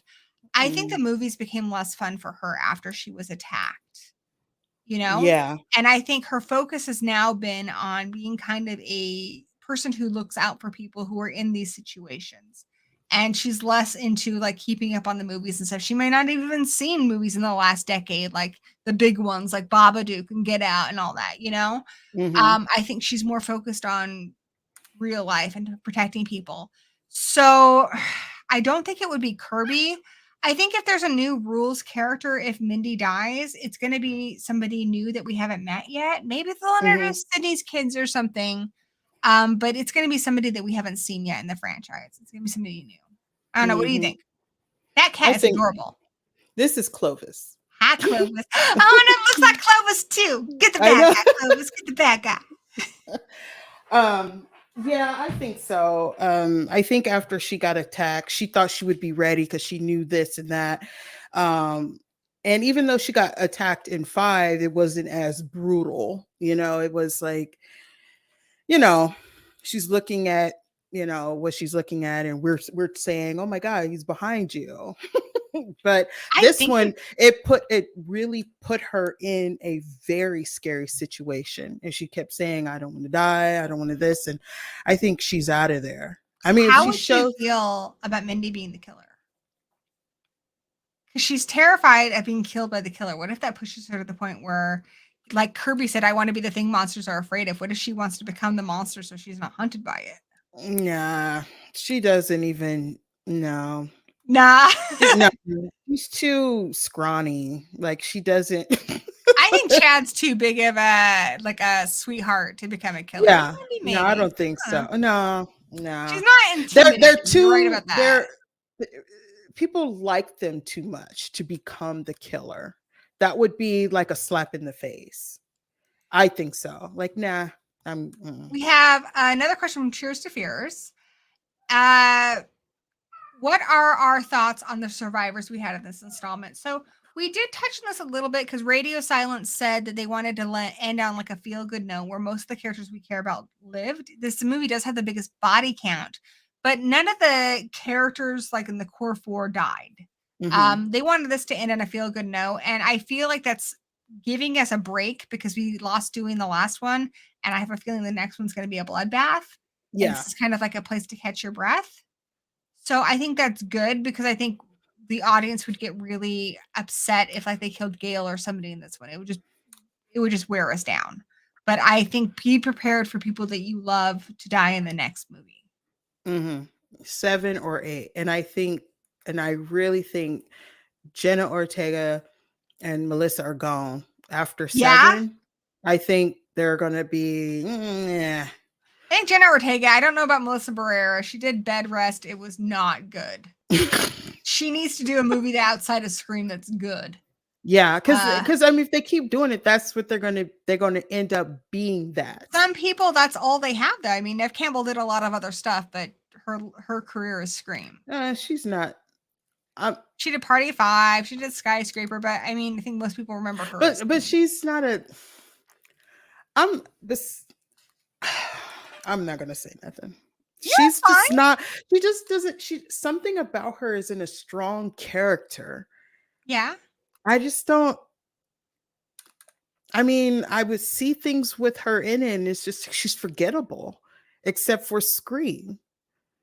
That's really who I love she her in The is. Craft too, but that's also one of my favorite Even movies. that character was whiny. I just Mhm. nah. My only thought on the survivors in this one is I feel like at a certain point it kind of loses its reality base when like Chad was stabbed multiple times. He should be dead. He should If be. I he's thought he not was long gone. if he's not dead, he should be damn well fucked up. I don't think he seemed fucked up enough for as much as he's stabbed. And so it's kind of losing a little bit of credibility. That's my only complaint. And Mindy too, she was stabbed pretty bad. She's jumping around like nothing happened to her. I know, at the end of the and so movie. was Tara. Yeah, I Tara got wasn't a big stabbed fan. 'Cause, pretty like, good, and I was Dewey like, got wait a stabbed minute. in the back. He had a limp for 2 movies. These people get stabbed multiple times, and they're like doing cartwheels at the end of the film, like it's fucking High School Musical. What the fuck? my baby. Hi, baby. Brewster says it. What the fuck? Yeah. Brewster's just living his best life. You don't know. That's I think 7. If Chad and Mindy move on to 7, I think it's time to go. You know, it is interesting that Dewey, the first stab he got in Scream 5, that was the end of his 9 lives. I'm kind of curious if they're going to do that with these kids too. Do you just get 9 lives if you're a core member of a Scream movie? Yeah, it's time to go. Yeah, you're brutal. I love it though. I wouldn't be too brokenhearted about it. And I do think the next movie, if Gail comes back, she's got to go. I think you only get to do so many times in the ring before you've used up all your lives. Yeah, she's done. She's done. That's if she comes back at. That's if she comes back like her children. Yeah, she's done. If she comes back in 7, if Gail comes back in 7, she's gone. Come on, it's time to go. She needs to fall off a building, fighting, decapitated. Something needs to happen to her to the extreme, because come on, when you think about brutal. Scream's becoming like an action movie. Like, you've seen those action movies with like Schwarzenegger or Stallone, where horrible, like, you know, Die Hard, where like, honey, you should be dead. That's not how human bodies work. You don't get blown away from an explosion and live. You die. Yeah, it's time to go. And I hope that the next movie, they kind of bring it back down to earth a little bit, because what happened to Chad, you would be dead. So, well, we got to know where they're going to be at, because they're in New York, but did they stay or did they? I mean, hell, like totally off topic a little bit, but I played roller derby for a long ass time. And we had people who had gotten 2 concussions and you couldn't play again for the rest of your life. Like, human bodies are fragile. We're fragile creatures. We have many parts that are breakable. So I kind of hope we get back into the fragility of human lives in the next one, because humans are pretty damn near invincible in Scream 6, which it's fun. I accept it for what it is. You know, a lot of times I can accept the world I'm in, and just like I can watch Cliffhanger or a Stallone movie, and I accept that the rules are different here. You know, James Bond movie, that would kill a normal person. When I'm watching a James Bond movie, a Mission Impossible movie, Scream 6, I'm just kind of accepting it like that. I love it. There's so much good about it that I just accept that it's part of the universe. I hope that it doesn't continue to be part of the universe, though. Mm-hmm. Does that make sense? Mm-hmm. Then again, Jason has a friend who was stabbed 20 times and they survived. And yeah, but then it seems like they also did suffer and they weren't doing cartwheels days later. So, like, Kirby, they did a good job. They said, you know, Kirby people, that makes sense to me. Mindy and Chad, I'm ready for them to take off their human faces and reveal that they're actually Looney Tune cartoon characters. And that's why they're not dead. Like a Roger Rabbit crossover or something. All right. Well, I have loved talking to you. It's been kind of nice. You know, you get a lot of dudes in the horror community. It's been nice just hanging out with another lady, talking some horror, hanging out with our pets, having awesome headbands like we do. You're rocking it. I love a good, and the bats too. You know, I love bats. Thank you so much. You guys can find her link in the description below. Awesome channel. I'm a big fan. You're probably already a big fan, but if you haven't checked it out, you're missing out. So do check her out. And anything you want to say before we call it night? Just keep watching horror movies. Good advice. Just enjoy them and don't take them seriously. I mean, unless it's like Silence of the Lambs or something like that, but it's all for fun. It doesn't matter if you liked it or not. Just, you know, don't tell people, you know, not to watch something. I mean, it just, to me, that doesn't make any sense, because you may like it, doesn't mean they will, and back and forth, but just never tell someone, don't go watch a film, because we need all the support, you know, as much as possible. That's awesome advice. I love that you said that, because like, the mainstream audiences hate on horror movies enough that even if it's not for us, we still need to champion horror movies. So I love that you Even the said bad that. ones, even the Yes. bad ones. Believe me, I've I seen went and some. saw Winnie the Pooh, Blood and Honey at the theater yesterday just because it's a small horror movie and I wanted to support it in my small town because we never get movies like that, even though it sucked. Because I want to support horror. I support any Yeah. horror movie comes to the theater. Believe So me, I've seen some horror regrets. movies that had me scratching my head and thinking about why we exist.